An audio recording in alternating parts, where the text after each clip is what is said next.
जिस तरीके से कमल कीचड़ में पैदा होता और कमल के पत्ते पर कीचड़ या पानी ठहर नहीं सकता, इसी तरीके से जितने भी महापुरुष आए वह भले ही उनके जन्म की तिथि तारीख माता पिता पता हो या न हो, लेकिन वो कमल के समान संसार में रहे। ये सबसे ऊंची बात है। कमल कीचड़ में जन्म जरूर लेता, लेकिन कमल के अंदर कीचड़ नहीं होता, सुगंधी होती। इसी तरीके से जितने भी भक्त पुरुष, जितने भी महापुरुष आए, भले ही उनका जन्म या माता पिता का पता हो या न हो, लेकिन वह कीचड़ में नहीं फंसे, तभी महान हुए।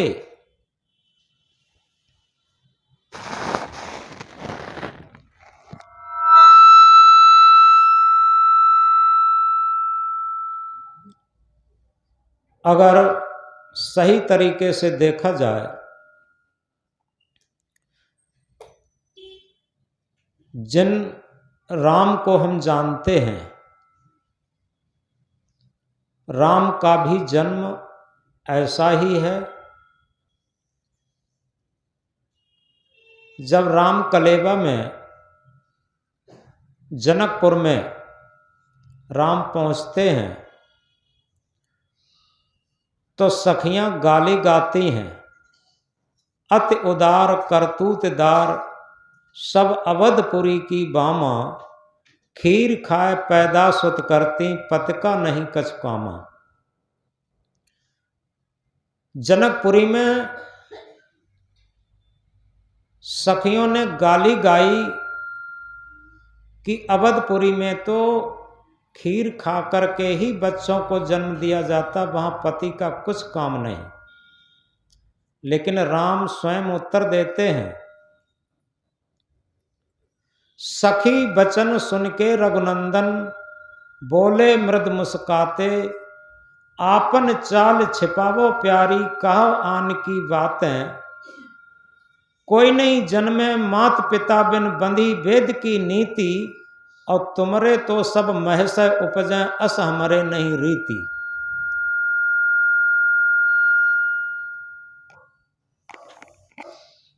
यानी सीता जी को बताते हैं पृथ्वी फोड़ के घड़ा से निकली थी, तो उन्होंने कहा कि तुमरे तो सब महस उपजें अस हमरे नहीं रीति। इसी तरीके से ईसा मसीह भी मां मरियम के ये कुआरे में ही पैदा हुई थी और यूसुफ नाम के व्यक्ति के साथ इनकी शादी हो गई थी बाद में, और यूसुफ बढ़ईगिरी का काम करते थे। ये यहूदी परिवार में थे। बाद में उस यहूदी समाज में इन्होंने भ्रांतियां देखी और उसमें से हटकर के इन्होंने सेवा का कार्य किया। ईसा मसीह की दया और सेवा प्रसिद्ध है। इन्होंने गरीबों की छुप छुप के सेवा की और आज भी सेवा होती है। और ऐसे ही जिन जिन महापुरुषों को हम जानते हैं,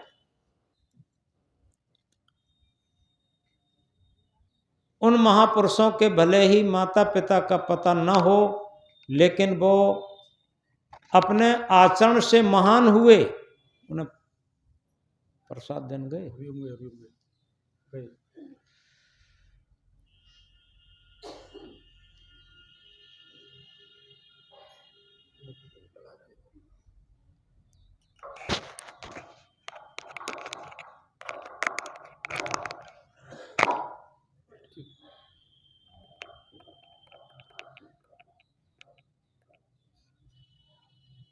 जिन हनुमान जी की आज बहुत बड़े मंदिर हैं, राम से भी ज़्यादा मंदिर हनुमान के हैं, और वो अंजनी माँ का तो पता लगता है, लेकिन उनके पवन सुत शंकर सुवन केसरी नंदन के नाम से जाना जाता। तो इसी तरीके से मुख्य सार तथ्य ये है, जिसे सदगुरु कबीर साहब ने कहा, मानुष तेरा गुण बड़ा, मांस नावे काज, हाड़न होते आभरण, तुचान बाजन बाज। हे मनुष्य तेरे गुण ही बड़े, मानवी सद्गुण ही बड़े, तेरा मांस कोई काम नहीं आता, हाड़ों का कोई गहना नहीं बनता, खाल का कोई बाजा नहीं बनता। अगर तेरे अंदर मानवी सद्गुण नहीं है, मानवता नहीं है, धर्म भक्ति नहीं है, कर्तव्य पथ नहीं है, इंसानियत नहीं है, तो निश्चित है ये मानव जीवन सौभाग्य का नहीं, ये दुर्भाग्य में बदल जाता। रामायण में कहा है, बड़े भाग्य मानुष तन पावा, सुर दुर्लभ सदग्रंथन गावा। यह मानव जीवन बड़े सौभाग्य से प्राप्त हो जाता है, लेकिन सौभाग्य से प्राप्त तो हो गया, लेकिन इसे हम दुर्भाग्य में न बदलें। इसका सौभाग्य तभी है जब इसकी परीक्षा में भी हम पास हो जाएं। विद्याएं दो होती हैं, भौतिक विद्या और आध्यात्मिक विद्या। सभी जानते हैं भौतिक शिक्षा में पास होने के लिए 33% नंबर की आवश्यकता है। अगर भौतिक शिक्षा में किसी सब्जेक्ट में पास होना है तो 33% नंबर आ गए तो पास हो गए, लेकिन आध्यात्मिक शिक्षा में ऐसा नहीं है। आध्यात्मिक शिक्षा में पास होने के लिए सदगुरु कबीर साहब एक महामंत्र कहते हैं। हरिओम, जब मास्टर बारो वॉल्यूम थोड़ा बड़ा।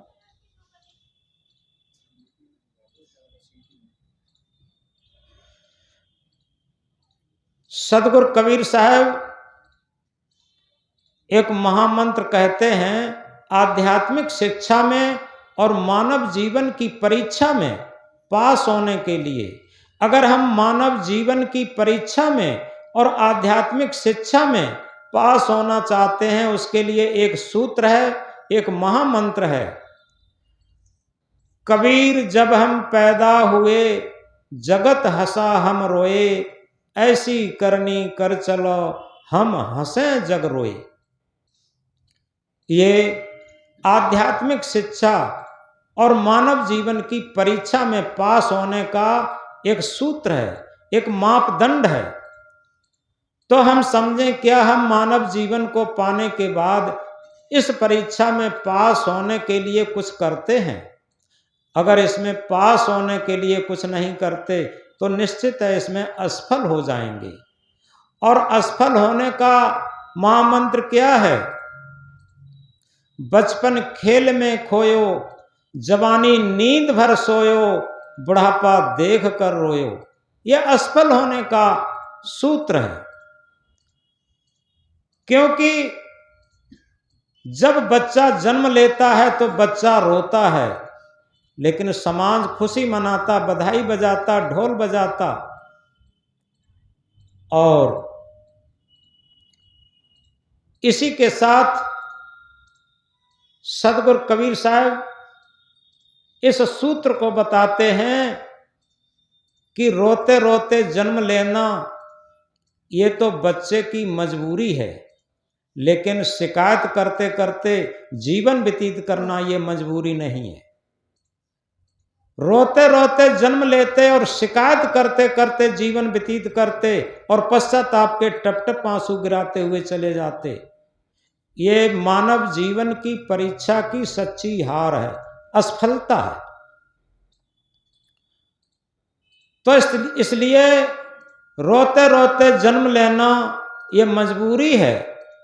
और इसी के साथ ऐसी करनी कर चलो हम हंसें जग रोए। हम ऐसा कर्तव्य पथ बनाएं, ऐसा भक्ति पथ बनाएं, ऐसा साधना पथ बनाएं, ऐसा परमार्थ पथ अपनाएं जिससे कि हम प्रसन्नता में जाएं और समाज हमारे लिए रोए। यह हमारी मानव जीवन की परीक्षा में सफलता का महामंत्र है। यथार्थ में हम ये बात को समझ नहीं पाते, आखिर हम हंसते हुए कैसे जाएं।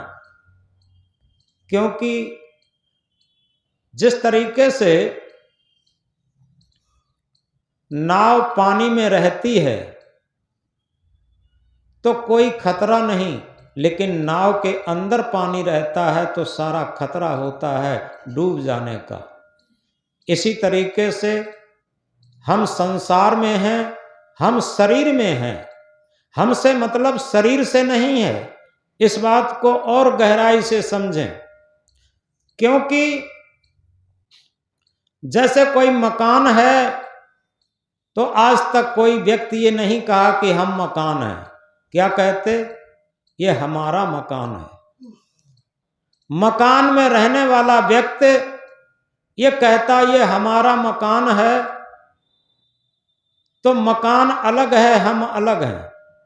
इसी तरीके से ये पंच भौतिक पुतले रूपी मकान में, शरीर रूपी मकान में रहने वाले हम यानी आत्मा, सत्य चेतन, सत्य सत्ता, वही तो हम हैं। और ये शरीर हमारे रहने का मकान है, हम शरीर नहीं हैं। शरीर को मैं मानना सबसे बड़ा ये पाप है। शरीर को मैं मानना सबसे बड़ा ये पाप है। सब पाप इसके पुत्र हैं, सब पाप का ये बाप है। अगर सही तरीके से पूछा जाए, दुनिया के जितने भी पाप हैं वो सब शरीर में अहंकार करके ही होते हैं। शरीर में जितना अहंकार होगा और उतना ही उसके मन में स्वार्थ होगा, और स्वार्थ लिप्सा से वो मन की गुलामी और इंद्रियों की गुलामी करेगा। जिसके लिए सदगुरु ने दूसरा महामंत्र कहा,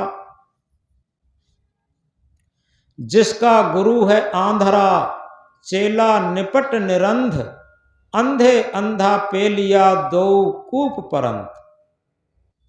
जिसका गुरु अंधा है, चेला निपट निरंध, चेला बिल्कुल अंधा होगा। गुरु कौन है? हमारा गुरु है हमारे अंदर रहने वाली जो चेतन सत्ता है, सत्य सत्ता है, आत्म सत्ता है, वही हमारा सच्चा गुरु है। क्योंकि गु कहते हैं अंधकार को, रू कहते हैं प्रकाश को। जो अंधकार से प्रकाश की तरफ लाए, जड़ से चेतन की तरफ लाए, धर्म से अधर्म, अधर्म से धर्म की तरफ लाए, पाप से पुण्य की तरफ लाए, बंधन से मुक्ति की तरफ लाए और जड़ से चेतन की तरफ जागृति लाए, ऐसा गुरु प्रकाश स्वरूप हमारी आत्मा है। और आत्मा रूपी गुरु यदि अंधा है, अंधा कैसे होगा? काम में अंधा, क्रोध में अंधा, लोभ में अंधा, मोह में अंधा, अहंकार में अंधा, स्वार्थ में अंधा, राग द्वेष में अंधा। और इसने मन को अगर समर्पण दे दिया, इस चेतन सत्ता, सत्य सत्ता, आत्म सत्ता ने मन को समर्पण दे दिया और मन ही पूर्ण इंचार्ज बन गया, तो समझो हमारी आत्मा रूपी गुरु अंधा हो गया। जब आत्मा रूपी गुरु अंधा है और मन रूपी चेला तो निपट निरंध होगा, क्योंकि वो तो परम स्वार्थी है। सदगुरु कहते हैं, ईमन चंचल, ईमन चोर, ईमन शुद्ध ठगहार, मन मन करते सुर नर मुन जहड़े, मन के लक्ष्य द्वार। ये मन चंचल है, ये मन चोर है, ये मन शुद्ध ठगहार है, और यथार्थ में दुनिया में जितने भी जघन्य से जघन्य अपराध हुए हैं इस गंदे मन की ही तो उपज है। लेकिन सदगुरु कबीर साहब यहीं तक नहीं रुक जाते, वो जगाते हुए कहते हैं, कबीर मन तो एक है भावे तहां लगाए, भावे गुरु की भक्त कर भावे विषय कमाए। सदगुरु इंकलाब करके कहते हैं कि हमारे पास मन तो एक ही है, अब उसे हम कहां लगाते हैं यह हमारे ऊपर आधारित है। अगर शरीर को ही हम मान रहे हैं तो निश्चित है शरीर के जो ताप पाप हैं उनमें हम लगाएंगे। लेकिन शरीर से हट करके अगर हम सत्य आत्मा अपने को समझ रहे हैं और आत्मा रूपी गुरु में अपने मन को लगा देते हैं तो निश्चित है,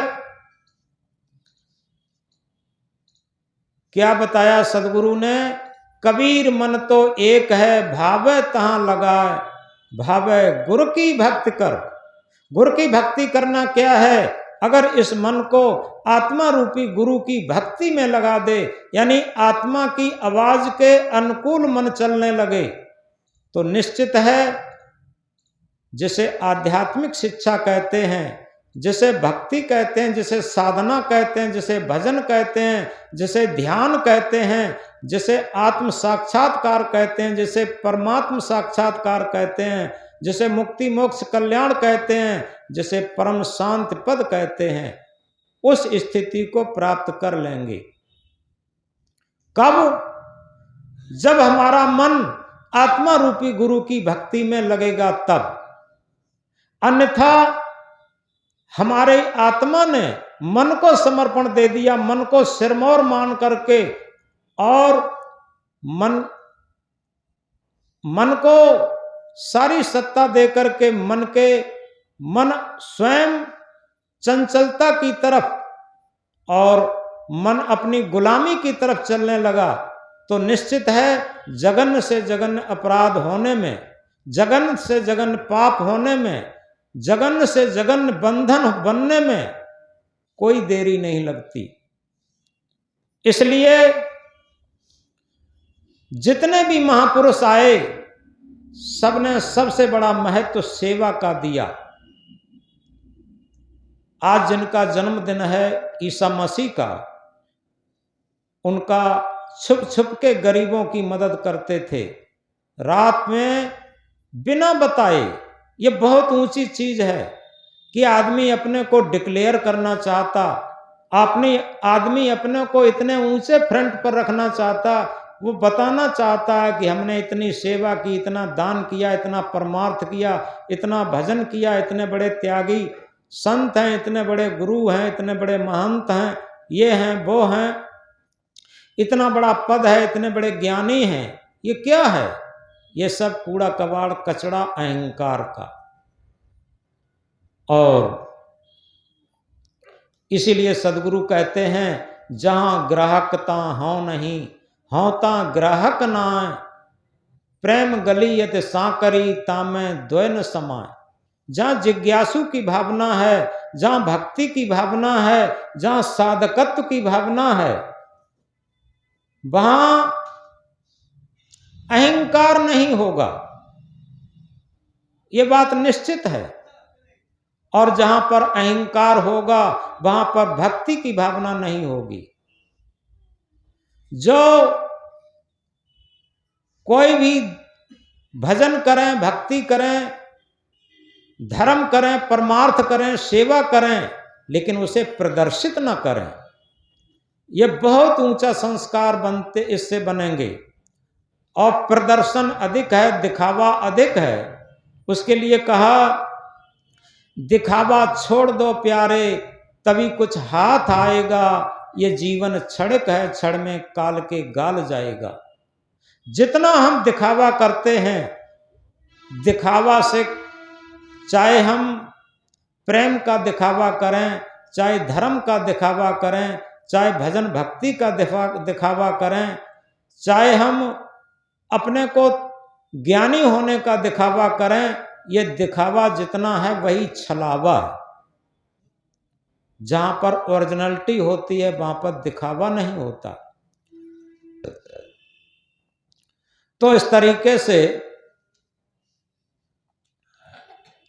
सदगुरु कहते हैं, जिंदगी ऐसी बना जिंदा रहे दिल साध तू, जिंदगी ऐसी बना जिंदा रहे दिल साध तू, तू न हो दुनिया में फिर भी दुनिया को आए याद तू। यथार्थ में यह जीवन जीने की सच्ची कला है कि हम ऐसी जिंदगी बनाएं कि तू न हो दुनिया में फिर भी दुनिया को आए याद तू। दुनिया वाले याद करें, जैसे जिन महापुरुषों को आज हम याद करते हैं, जिन भक्तों को याद करते हैं, जिन शहीदों को याद करते हैं, उनका जीवन ऐसा ही था। वो स्वार्थ में नहीं जिए, वो निस्वार्थ भावना में जिए, वो परहित में जिए। परहित सरिस धर्म नहीं भाई, पर पीड़ा सम नहीं अधमाई। परहित के समान दुनिया में कोई धर्म नहीं, और पर पीड़ा के समान दुनिया में कोई अधर्म नहीं। धन से भोजन मिल सकता है लेकिन भूख नहीं, धन से बिस्तर मिल सकता है लेकिन नींद नहीं, धन से नौकर मिल सकता है लेकिन सच्चा सेवक नहीं, धन से आश्वासन मिल सकता है लेकिन समाधान नहीं। तो इस तरीके से धन से जो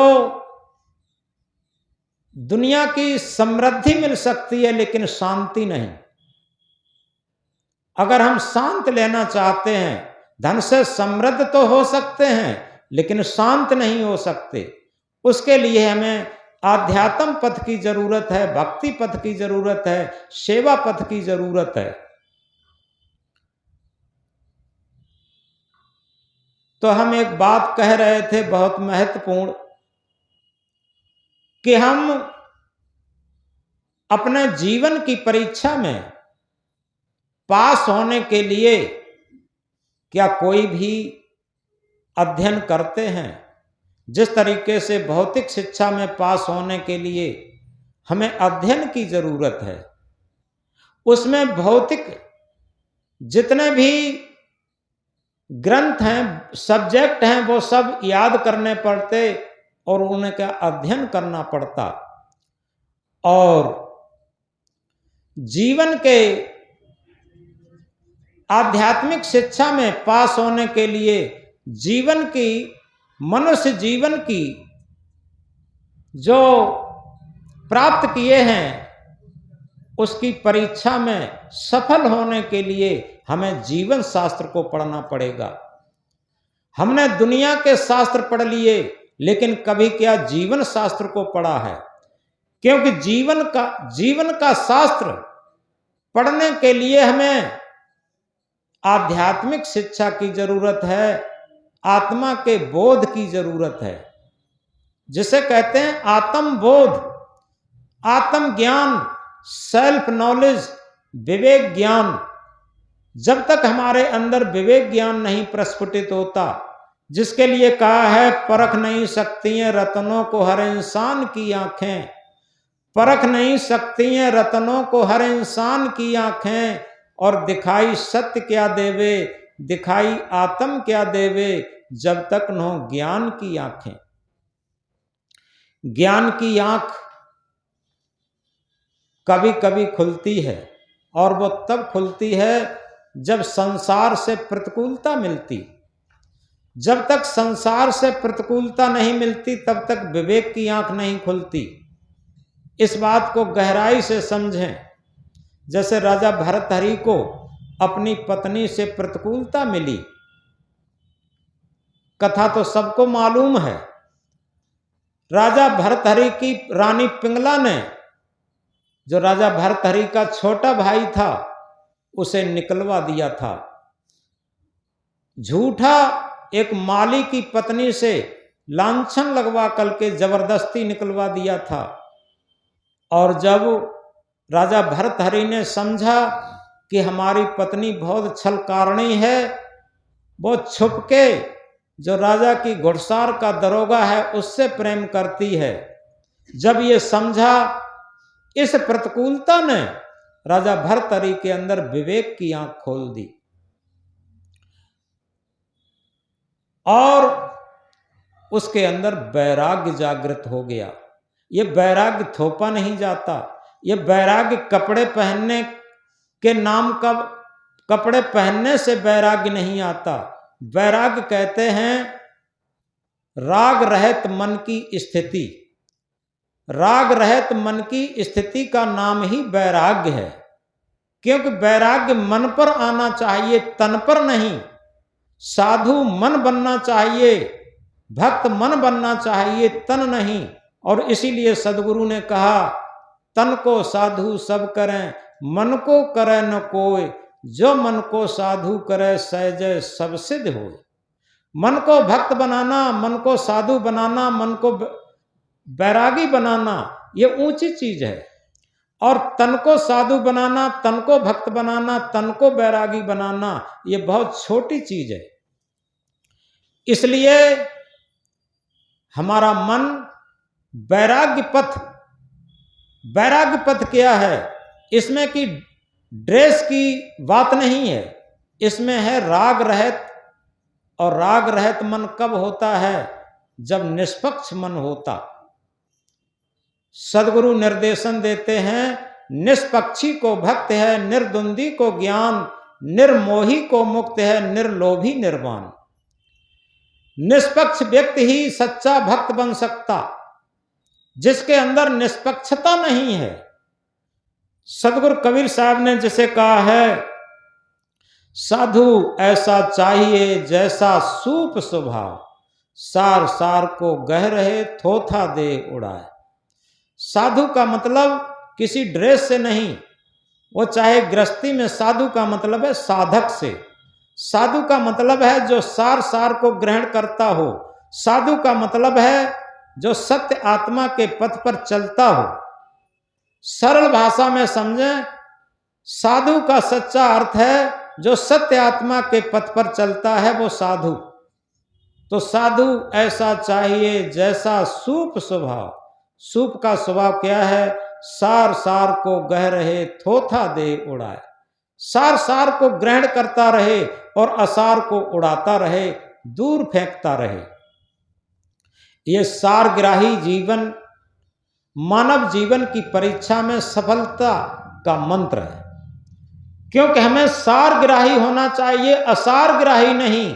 जैसे चलनी क्या होती है, जिसे छलनी भी कहते हैं, चलनी भी कहते हैं। अगर उसे आटा छाना जाता है तो सार सार को निकाल देती है और असार को अपने अंदर ग्रहण कर लेती। कोई भी चीज छानते हैं, दूध छानते हैं, चाय छानते हैं छलनी से, तो सार चीज को बाहर निकाल देती और असार चीज को अपने अंदर ग्रहण कर लेती। लेकिन सूप का ऐसा स्वभाव होता, असार को बाहर निकाल देता और सार को अपने अंदर रख लेता। इसी तरीके से जब एक साधक का, एक भक्त का, एक साधु का स्वभाव सूप जैसा हो जाएगा, असार को हम निकालते रहेंगे और सार को ग्रहण करते रहेंगे, तो निश्चित है इस मानव जीवन की परीक्षा में हम सफल हो जाएंगे। तो इस प्रकार यथार्थ में सदगुरु ने कहा है, मानुष जन्म अस पाए के चूके अब की घात, जाए परे भव चक्र में सहे घनेरी लात। अमूल्य मानव जीवन एक ऐसा अवसर है, एक ऐसा चांस है, जिसे पाकर के हम अपने जीवन को कृतार्थ कर सकते, अपने जीवन को धन्य और मुक्त बना सकते, अपने जीवन को शांति पथ पर ला सकते, कल्याण पथ पर ला सकते। लेकिन अगर इसमें चूक गए तो सहे घनेरी लात। सहे घनेरी लात का मतलब है जो मनुष्य के अलावा 84 लाख योनियां हैं, उनमें भटकने के लिए हमें कठिन से कठिन दुसह दुख उठाना पड़ेगा। एक छोटी सी बात समझेंगे। एक 84 कोस का घेरा और उसमें एक अंधा व्यक्ति फंसा। अब वो बाहर निकलना चाहता है, लेकिन उस 84 कोस के घेरे से निकलने के लिए एक ही गेट है, एक ही दरवाजा है और उसे दिखाई नहीं देता। परेशान होकर के उसमें भ्रमण करते करते परेशान होकर के उसने एक आवाज लगाई कि भैया कोई आंखों वाला व्यक्ति हो, इस घेरा से मुझे निकलने का दरवाजा बताए, रास्ता बताए। तो एक आंखों वाला व्यक्ति जाता है, वो बता देता है कि भैया ऐसा करो, एक हाथ में तो तुम डंडा लिए हो, एक हाथ से तुम दीवाल को टटोल टटोल के चलो इस घेरा की, और जब टटोल टटोल के चलते रहोगे तुम्हें गेट मिल जाएगा और उसी गेट से तुम निकल जाना और इस तरीके से निकल सकते हो। उस व्यक्ति ने कहा ठीक है, आपके लिए धन्यवाद है, आपने मुझे इस 84 कोस के घेरे से निकलने का मार्ग बताया, रास्ता बताया। अब वो व्यक्ति चलने लगा, टटोल टटोल के चल रहा है, लेकिन संयोग ये होता जैसे ही वो गेट आता है उसके सर में खुजलाहट लग गई। वो हाथ को उठा करके सर खुजलाने लगा और आगे चलता भी रहा। 3 कदम का गेट था, गेट निकल गया और फिर उसने हाथ दीवार पर रख लिया। अब उसे फिर पूरा 84 कोस का घेरा घूमना है। तो ये एक उदाहरण है, एक एग्जाम्पल है। यह मनुष्य शरीर ही एक 84 लाख योनियों से बाहर निकलने का एक दरवाजा है।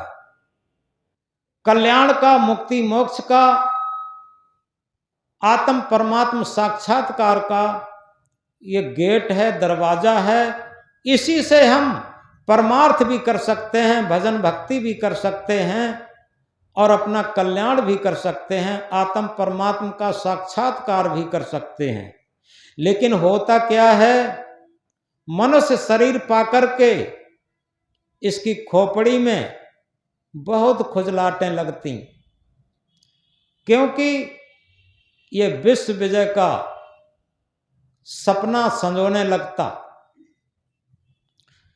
सिकंदर जैसा सम्राट बनना चाहता, ये मन के अंदर मन की हविस बढ़ जाती, क्योंकि निर्धनिक कछ धन चाहे, धनिक चाहे विशेष, विशेषहु विशेष चाहे होवन चाहे नरेश, नरेश चाहे इंद्र पद, इंद्र चाहे रणजीत, असुर चाहे सुरपत बनन, यह तृष्णा की रीत। तो इस तरीके से यही तो सर में खुजलाहट की बात है। ये मानव जीवन आने पर उसे लगता है कि हम पता नहीं कितने बड़े सम्राट हो जाएं, लेकिन वो सम्राट तो नहीं हो पाता, लेकिन बहुत बड़ा गरीब तो जरूर बन जाता। आप लोग सोचते होंगे कि गरीब कैसा बन जाता। गरीब ऐसा बन जाता कि बाहरी समृद्धि अलग है और आंतरिक समृद्धि अलग है। हो सकता जो बाहर से बहुत बड़ा समृद्ध हो, अंदर से बहुत बड़ा गरीब हो, और कोई आदमी अंदर से बहुत बड़ा समृद्ध हो और बाहर से बहुत बड़ा गरीब हो, यह हो सकता। तो इसलिए आंतरिक समृद्धि यह बहुत ऊंची चीज है। जब उसे आंतरिक समृद्धि की जरूरत होती है तो उसके दिमाग की जो खुजलाहट है वो खत्म हो जाती और उसका मन आत्मा रूपी गुरु का भक्त बन जाता। सिकंदर की बात सबने सुनी होगी। सिकंदर जब ईरान पर उसने विजय प्राप्त की थी क्योंकि वो ईरान का ही था, और ईरान का जब सबसे पहले सम्राट बना तो विजय प्राप्त की थी, तो एक सड़क पर वो आ रहा था, विजय का डंका बजते हुए, उसके पीछे सैनिक और सिपाही सब थे और बहुत अहंकार में आ रहा था। सारे लोग सड़क के एक किनारे खड़े होकर के हाथ जोड़ करके और सर झुकाते थे उसके सामने, लेकिन तब तक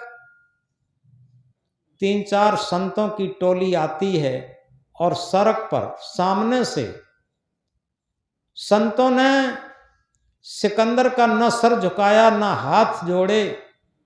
सिकंदर को बहुत क्रोध आया और क्रोधावेश में बोला, भाई आप लोग कौन हैं?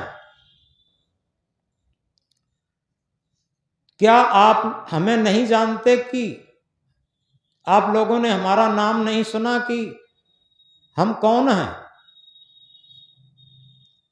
तो उन संतों ने कहा, उन्हीं संतों में से एक बूढ़े संत ने कहा कि हम आपको बहुत अच्छी तरीके से जानते हैं और खूब परिचय है, और बताओ तो आपका हम परिचय बता भी देते हैं। आप हमारी दासी के दास हैं। आपका सारा परिचय हम बता देते हैं कि आप हमारी दासी के दास हैं। और जैसे ही बात सुनी, सिकंदर को झुंझलाहट आ जाती है कि तुम कैसी बात करते हो? तुम्हारी दासी के हम दास कैसे हो सकते? हम इतने महान सम्राट हैं और विश्व के कई सारे देश हमारे अधीन हैं, उनके हम सम्राट हैं, और उदय से अस्त तक मेरा राज्य है, और तुम लोग कहते हो कि मेरी दासी के दास हो। क्या कह रहे हो? तो बूढ़े संत ने कहा कि मैं ठीक कह रहा हूं, क्योंकि मेरी तृष्णा दासी है और आप तृष्णा के दास हैं। क्योंकि आपके अंदर तृष्णा धधक रही है, उसके दास हैं, और इसीलिए हत्या हरण किए चले जा रहे हैं, नरसंहार किए जा रहे हैं और राज्यों को हड़प रहे हैं। पता नहीं कितने माताओं की विधवा किए, कितनी बहनों के सिंदूर उड़ाए, कितने बच्चों को अनाथ किए इस राज्य के लिए, और इसीलिए आप हमारी दासी के दास हैं। क्योंकि तृष्णा हमारी दासी है, हम तृष्णा के बस में नहीं हैं, तृष्णा हमारे बस में है, और आप तृष्णा के बस में उसके दास हो। मैं अच्छी तरीके से आपको जानता हूं। और जैसे ही इस बात को सिकंदर ने सुना, सिकंदर के अहंकार पर बहुत बड़ा झटका लगा। ऐसा झटका लगा कि उसे लगा कि ये संत बिल्कुल सही कह रहे हैं। आखिर इस राज्य के लिए, इस धन दौलत के लिए हमने कितने हत्याहरण किए, कितने पाप किए। और वही नहीं, औरंगजेब शासक जो इतिहास में प्रसिद्ध है, औरंगजेब जो दिल्ली का शासक था, और उसकी 90 वर्ष की आयु हो चुकी थी। 90 वर्ष की आयु में पालकी में बैठ करके मस्जिद में नमाज अदा करने जाता था, और जब 90 वर्ष का हो गया तो एक दिन पालकी में बैठ करके और नमाज अदा करने गया। वो 2 चांदी के छड़ों के साथ चलता था, उसके घुटने काम नहीं कर रहे थे उस समय। चांदी की 2 छड़ें दोनों हाथ में लेकर के, उनका सहारा लेकर के और जाता था। तो जब लौट के आया तो वो बिल्कुल असमर्थ हो गया चलने में। उसे नौकरों ने, उसके तीमारदारों ने उठा के पलंग पर लिटाया। वो फपक फपक कर रो रहा था, और उसने अपने लड़कों को बुलाया और एक पत्र लिखा लड़कों के नाम पर कि बेटा, मैंने बहुत धन इकट्ठा किया, बहुत हत्याहरण किया, अब मैं इस दुनिया से जाने वाला हूं, लेकिन हम तुम्हारे नाम एक पत्र लिखता हूं, इस धन दौलत के लिए, इस राज्य के लिए हत्या हरण मत करना, क्योंकि आज मैं पश्चाताप में डूबा हूं कि मैं इतना गुनाह लेकर के जा रहा हूं, इतने खराब संस्कार को लेकर जा रहा हूं, आखिर खुदा के दरबार में कैसे मुंह दिखाऊंगा। बाहर से तो मैं समृद्ध मालूम पड़ता हूं, लेकिन अंदर से मैं बहुत गरीब हो चुका हूं। मैं इतना टूट चुका हूं कि मैं पल पल रो रहा हूं और पश्चाताप कर रहा हूं। अगर मुझे ये पता होता कि इतनी दुर्दशा मेरी होगी अंतिम समय में और इतने घोर पश्चाताप में मुझे जाना पड़ेगा, तो ये काला मुख लेकर के हम खुदा के दरबार में अब मैं कैसे जाऊं। इसलिए मैं तुम्हारे नाम एक खत लिखता हूं, इस राज्य के लिए, इस धन दौलत के लिए पाप कर्म मत करना। ये औरंगजेब शासक का पत्र था। तो इसलिए इस बात को गहराई से समझें कि आज हम लोग चिल्ला रहे हैं बहुत बड़ी उन्नत हो गई, बहुत बड़ी उन्नत हो गई, लेकिन उन्नत के साथ साथ अवनत भी हो रही। क्योंकि जहां हम भौतिक उन्नत की बात करते हैं, केवल भौतिक उन्नत से जीवन उन्नत नहीं होता। हम भौतिक उन्नत, भौतिक उन्नत, भौतिक शिक्षा चिल्ला रहे हैं। कभी विचार करके भी देखा कि हमने जीवन की उन्नत करने की सोची, और जीवन की उन्नत तभी होती है जब सदगुरु कबीर साहब का यह महामंत्र हम चरितार्थ करके चलेंगे, ऐसी करनी कर चलो हम हंसें जग रोए। हम प्रसन्नता में जाएं। हम जो आध्यात्मिक धन है, जो आत्म धन है, उस धन की गुदगुदी में जाएं। लेकिन हमने जो आध्यात्मिक धन कमाया नहीं, भक्ति का धन कमाया नहीं, जिसे सदगुरु कबीर देव ने कहा, अरब खरब लो द्रव्य हो उदय अस्त लो राज्य, अरब खरब लो द्रव्य हो उदय अस्त लो राज्य, भक्त महात्म ना तुले ये सब कौने काज। अरब से खरब तक द्रव्य हो जाए, उदय से अस्त तक राज्य हो जाए, लेकिन भक्ति की महिमा के समतुल्य नहीं हो सकता। आखिर वो भक्ति की महिमा क्या होती है, एक छोटी सी बात को समझेंगे। एक फकीरों में हुई है राबिया। शायद राबिया का नाम कई लोगों ने सुना होगा। ये राबिया बेटी अपने भजन भक्ति में,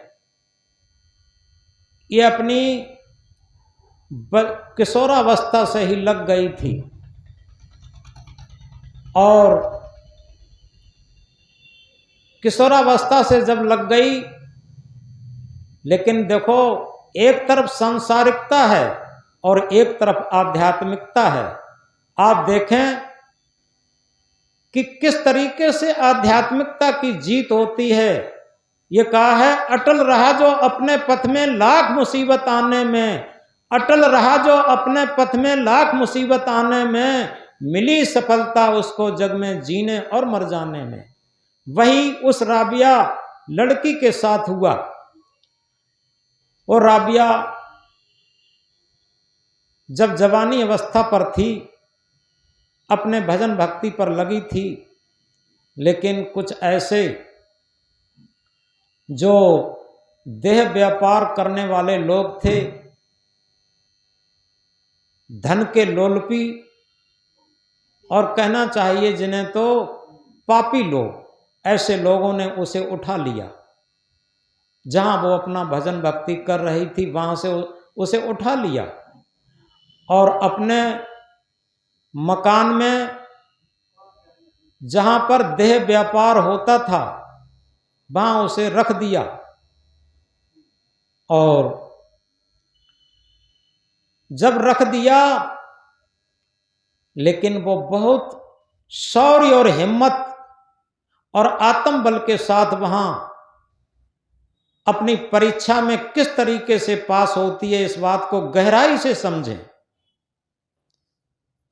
कि जैसे ही एक व्यक्ति उसके पास भेजा जाता है। उसने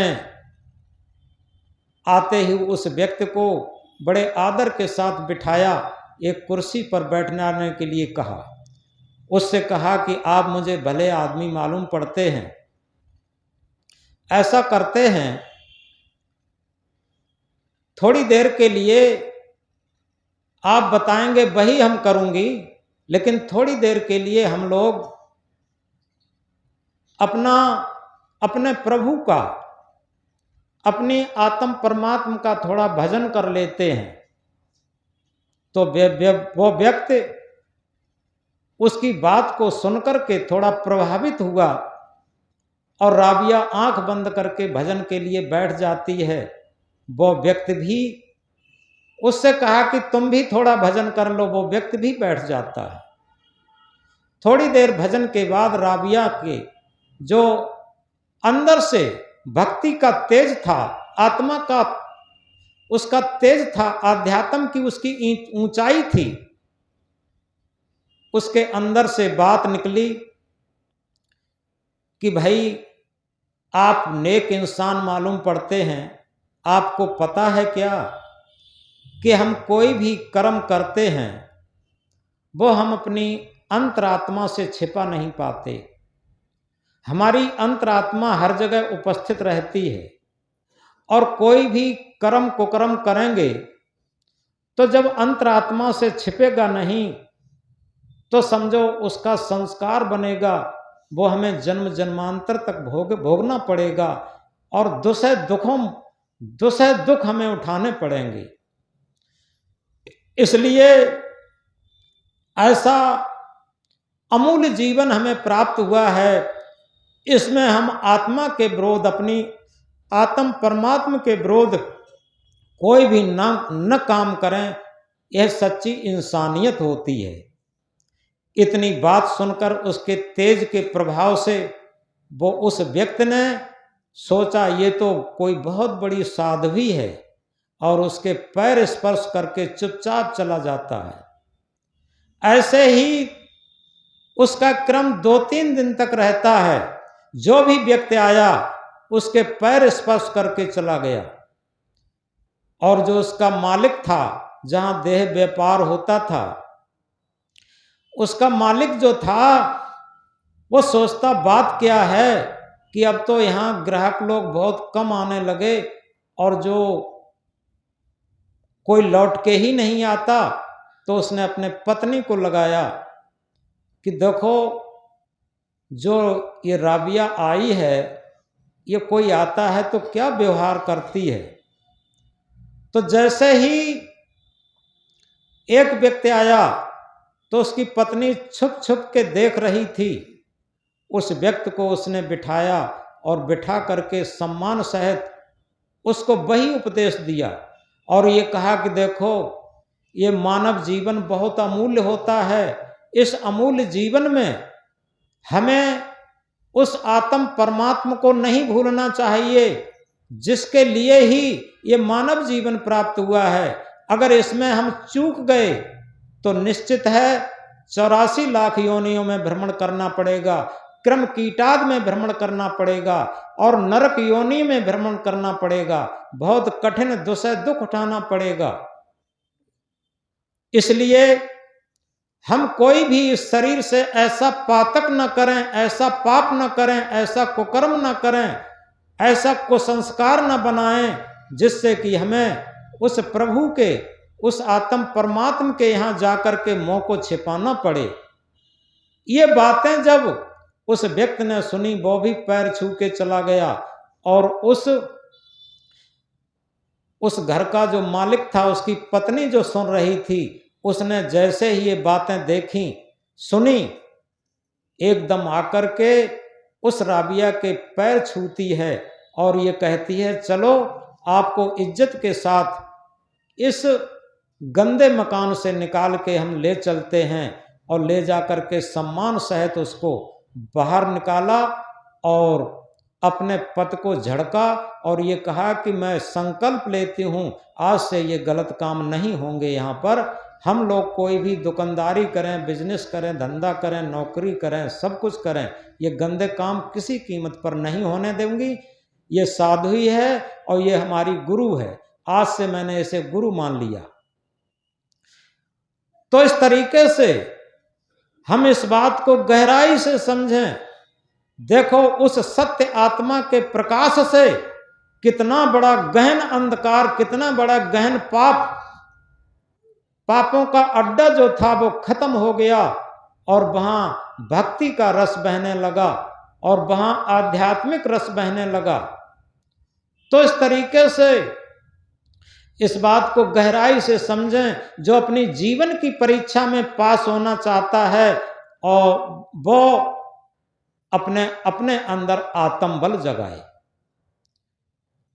क्योंकि आत्मबल बहुत ऊंचा होता है, जिसे हम एक अंग्रेजी के कोटेशन में कभी कभी कहा करते हैं, self reverence, self knowledge, self control, these three alone lead life to सर्वोजेनिटी।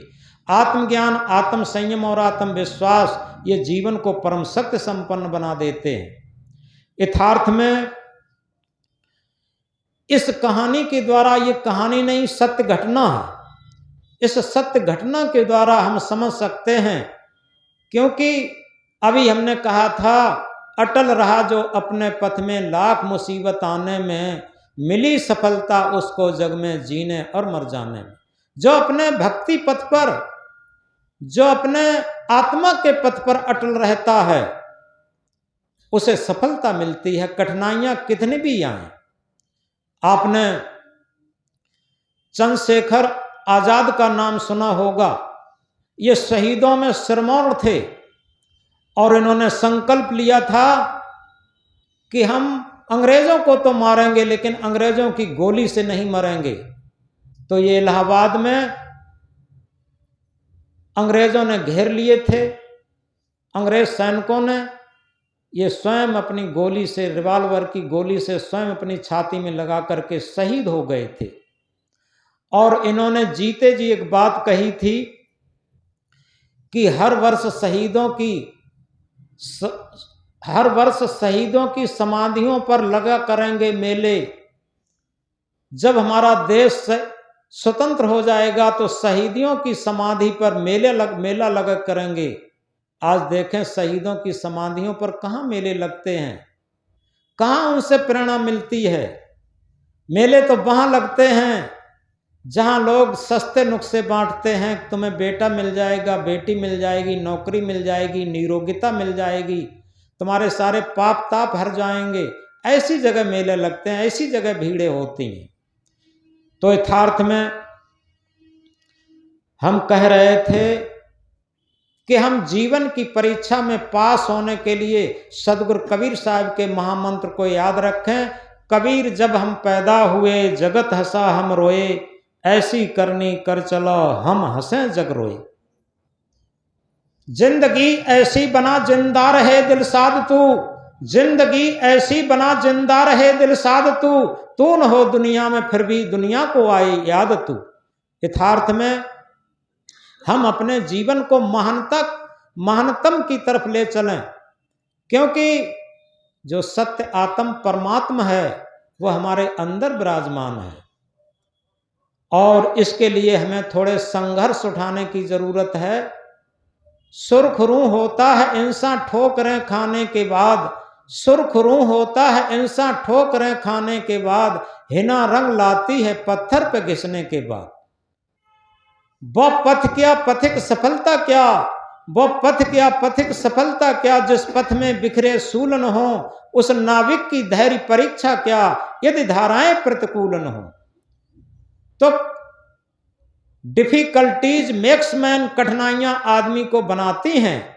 यदि भक्ति पथ में आई हुई कठिनाइयां हमारे मंजिल की सीढ़ी बनती चली जाएं, तो कहा है दुश्वार कुछ भी मंजिलें राहे अदम नहीं, दुश्वार कुछ भी मंजिलें राहे अदम नहीं, वे जा रहे हैं देखो जिनको कि दम नहीं।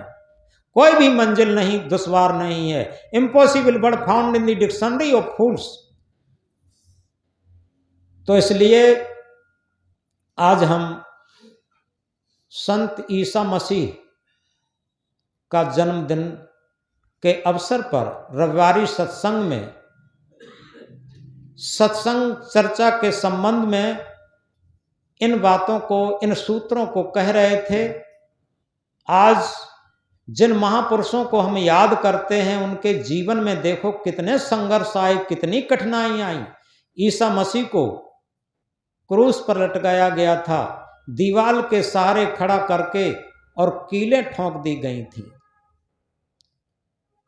और वो क्या कहते थे, ईसा मसीह, प्रभु इन्हें क्षमा कर देना, ये लोग नहीं जानते हैं कि हम क्या कर रहे। उनके लिए भी क्षमा का स्थान था उनके अंदर। आज वो विश्व में एक सूर्य के समान चमक रहे हैं। तो इसलिए हम इस बात को गहराई से समझ लें कि जिन जिन लोगों ने भक्ति पथ को अपनाया, जिन जिन लोगों ने सेवा पथ को अपनाया, जिन जिन लोगों ने आत्म पथ को अपनाया, जिन जिन लोगों ने सत्य पथ को अपनाया, वही जीवन में आदर्श बने। और आज उन्हीं लोगों का हम लोग नाम याद करके उन्हें अपना पथ प्रदर्शक मानते हैं। तो हम याद रखें, सत पथ पर चलकर जिस दिन मानवता आएगी, न मजहब काम आएगा, न जाति आएगी। सत पथ पर चलकर जिस दिन मानवता आएगी, न मजहब काम आएगा, न जाति आएगी। बोलो सद्गुरुदेव की। एक आवश्यक सूचना और है, अगला रविवार नववर्ष को पड़ रहा।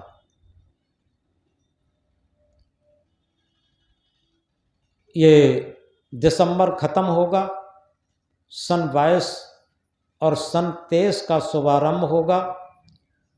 1 जनवरी को नववर्ष होगी और उस दिन संयोग से रविवार भी पड़ गया है, सत्संग भी होगा। और सोचते हैं जितने भी लोग आ जाएंगे उनके लिए कुछ भोजन भंडारा, खीर वगैरह बन जाएगी और पूड़ी सब्जी बन जाएगी, तो ठीक रहेगा।